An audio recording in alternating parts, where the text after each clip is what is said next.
Aujourd'hui, jeudi 22 juillet, 13e jour du mois de Av. Ce Dvar Torah que je vais bientôt prononcer, tout d'abord c'est l'Eilun Nishmat, Julie Attal, née Elbaz, dont aujourd'hui même, le 13e jour du Av, c'est son année. Une femme de la communauté que très peu d'entre vous l'ont connue, tout simplement par sa discrétion. Mais sachez que c'est une femme qui a œuvré pour tous. Elle a fait beaucoup de bien autour d'elle, que ce soit en Algérie, que ce soit donc en France, par son métier et par sa sagesse. Aussi, l'Eilun Nishmat, Chana Chaya Patricia Bat Maïsa, dont l'année est le 18 du mois de Av. Ceci dit, nous sommes déjà presque à la moitié du mois de Av. Nos sages disent que c'est vrai que lorsque le mois de Av commence, nous devons être tristes, car il y a le 9 Av qui est un jour de jeûne, un jour triste, mais qui, Be'ezrat Hashem, avec l'aide de Dieu, deviendra un jour de fête. Et juste après Tisha B'Av, nous entamons Va Etranan. La paracha de Va Etranan. Cette paracha qui va nous parler de la Tefila dont je vous parlerai en temps voulu. Mais sachez que depuis le mois de Av, il y a effectivement plusieurs événements qui se sont déroulés. J'ai oublié de citer aussi à la mémoire de Madame Fitoussi, qui était une femme d'Alfortville et que ce soir, jeudi soir, nous célébrerons son esguer avec celle de son mari, Anatania, Monsieur et Madame Fitoussi. Pour ceux qui veulent savoir qui ils sont, ce sont les parents de Madame Haddad, la femme de Gérard, notre ami Gérard. En tout cas, le mot de Av, composé de 2 lettres, Aleph, Bet. Aleph, c'est Elul. Bet, c'est Ba. Elul, Ba. Dès que Av arrive, on sait qu'on va vraiment bientôt toucher au mois de Elul. Et le mois de Elul, nous savons, c'est le mois de la Tefila, c'est le mois de la Teshuvah, c'est le mois des Selichot, où on aura l'habitude de se réveiller de très bonne heure pour prier, pour demander à Hachem pardon, et qu'à Kippour, 40 jours plus tard, Hachem sûrement nous pardonnera. Donc sachez qu'au niveau de ces halachot, le mois de Elul qui va commencer n'est pas un mois comme les autres. C'est effectivement le dernier mois de l'année. Un mois où nous devons tous faire un petit bilan, un petit examen de conscience pour se rapprocher de Dieu par le biais de la Torah, des mitzvot et de la Tefila. Et c'est là que nous allons arriver maintenant dans la paracha de Vaetranan qui suit Tisha B'Av. C'est la paracha de la Tefila. Oui, mon cher Rabbeinu, vers la fin de ses jours, prie fortement à Dieu en faisant 515 tefilot. C'est le compte numérique du mot Vaetranan. C'est aussi le compte numérique du mot Tefila.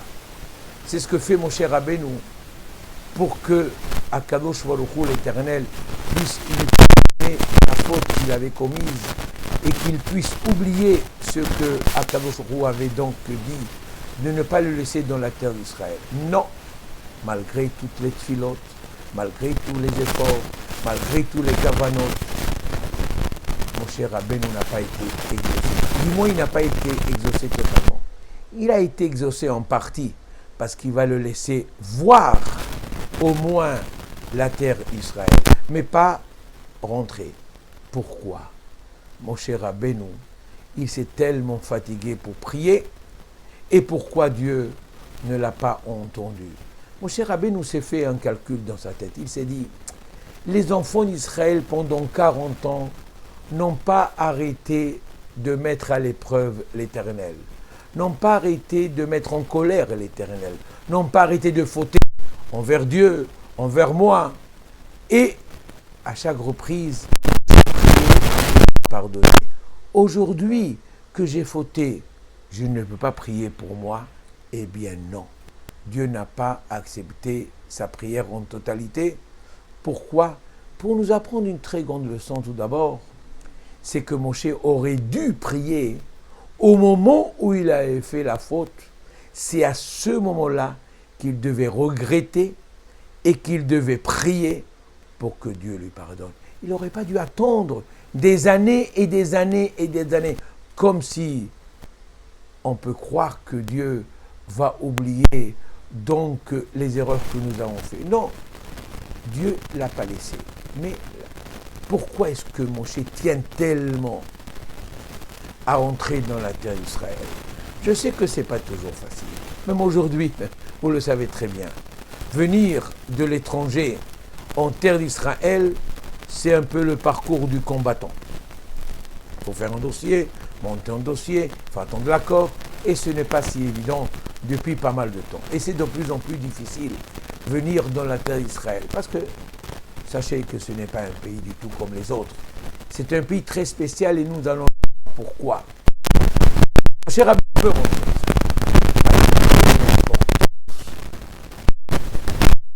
il sait très bien que de la terre d'Israël, il y a des choses qu'il n'y a pas ailleurs. Non, mon cher Rabbeinu ne veut pas venir en touriste dans la terre d'Israël. Il ne veut pas venir à la plage. Il ne veut pas voir les beaux paysages de la terre d'Israël. Mon cher Rabbeinu veut accomplir dans la terre d'Israël ce que nous ne pouvons pas accomplir ailleurs. Les lois de la terre d'Israël.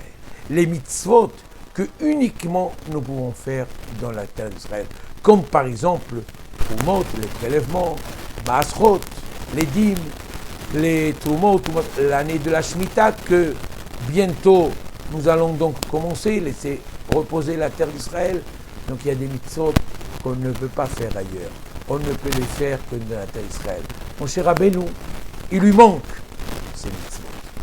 Et mon cher Rabbeinu est malheureux parce que mon cher Rabbeinu aime faire les mitzvot. Vous savez, le roi Salomon nous dit « Ohev kesef lo yisra kesef ». Celui qui aime l'argent ne se rassasie jamais de l'argent. Il a une pièce, il veut deux. Il a deux, il cherche à avoir quatre, etc., etc. Il n'est jamais rassasié. Plus il en a, plus il en veut. Au sujet de la sagesse, c'est exactement pareil. Plus quelqu'un est chacham, plus quelqu'un étudie, plus quelqu'un est intelligent, il cherche à être encore plus intelligent. Il cherche encore à plus étudier. Il cherche encore à plus. Il aime faire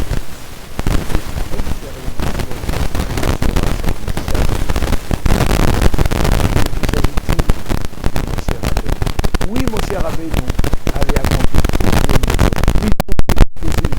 Il n'est pas rassasié. Même s'il y a la majorité, même s'il y avait presque la totalité, il manque quelques-unes. On ne peut le faire que dans la terre d'Israël.